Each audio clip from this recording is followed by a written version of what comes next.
Which of the following statements is not true. अब बहुत सारी स्टेटमेंट्स दे रखी हैं ए बी सी डी। अब बताना है कि कौन सा स्टेटमेंट जो है वो ट्रू नहीं है, मतलब कि फॉल्स स्टेटमेंट को ढूंढना है, कौन सा स्टेटमेंट फॉल्स है। पहला जो स्टेटमेंट है वो कहता है कि analogous structures are a result of convergent evolutions. तो बिल्कुल सही है, जब कन्वर्जेंट इवोल्यूशन होता है तो उसके रिजल्ट्स में क्या होता है कि एनालॉगस स्ट्रक्चर्स बनते हैं। तो ये स्टेटमेंट जो है वो बिल्कुल करेक्ट है। एनालॉगस स्ट्रक्चर्स क्या होते हैं? देखो, जो एनालॉगस स्ट्रक्चर है इसमें क्या होता है कि इसमें एंसेस्टर्स जो होते हैं वो डिफरेंट होंगे। आप में इसमें जो है एंसेस्टर्स वो आपको डिफरेंट मिलेंगे, ठीक है। और जो इसके अंदर स्ट्रक्चर्स हैं वो भी डिफरेंट होते हैं, डिफरेंट स्ट्रक्चर,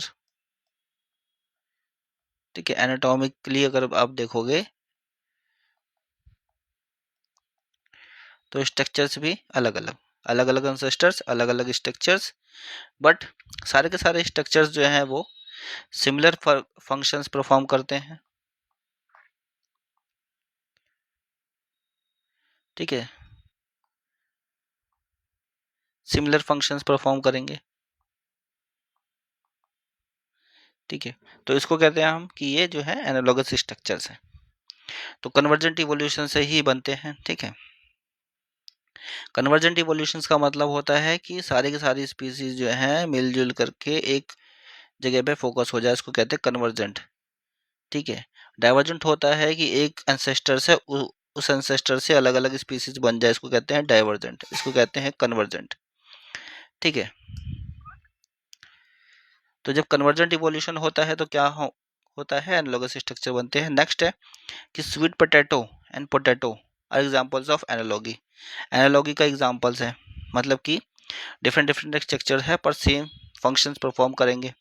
तो ये बिल्कुल सही है, क्योंकि यहाँ स्वीट पोटैटो देखो आप तो ये क्या है, रूट है, और पोटैटो को आप देखोगे तो ये क्या है, स्टेम है, ठीक है। तो डिफरेंट स्ट्रक्चर्स हैं पर फंक्शंस सेम ही परफॉर्म कर रहे हैं, ठीक है। नेक्स्ट है होमोलॉगी इंडिकेट्स कॉमन एंसेस्टर्स। अब जब होमोलोगस स्ट्रक्चर्स की बात आती है या होमोलॉगी, एक ही बात है, ठीक है। तो एंसेस्टर्स कैसा होता है, इसमें कॉमन एंसेस्टर्स होता है, कॉमन एंसेस्टर्स होता है। और यहाँ पे एंसेस्टर्स जो होगा होमोलॉगी स्ट्रक्चर्स में अगर हम देखें तो इसमें एंसेस्टर्स होगा common,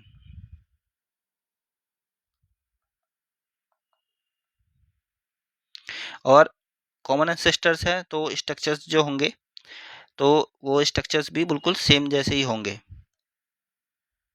same anatomical structure,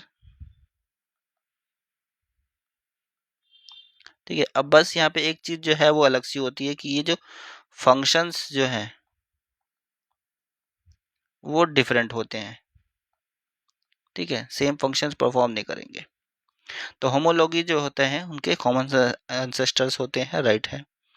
next है flippers of penguin and dolphins are a pair of homologous structures.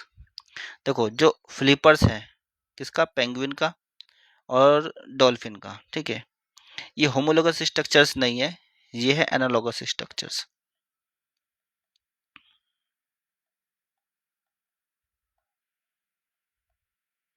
ठीक है। ये दोनों के दोनों एनालॉगस स्ट्रक्चर्स हैं, क्योंकि देखो पेंगुइन्स और डॉल्फिन्स इनके जो ओरिजिन्स हैं वो भी डिफरेंट है, ठीक है। और एनाटॉमिकली अगर देखोगे ये जो स्ट्रक्चर्स हैं फ्लिपर्स जो हैं दोनों के दोनों, वो एनाटॉमिकली वो डिफरेंट हैं, ठीक है, बट फंक्शंस दोनों एक ही परफॉर्म कर रहे हैं। तो ये एनालॉगस स्ट्रक्चर है, होमोलोगस नहीं है, ठीक है। तो ये करेक्ट, ये जो स्टेटमेंट है ये फॉल्स है, ये करेक्ट नहीं है। तो राइट जो है ऑप्शन वही था स्टेटमेंट जो कि फॉल्स है।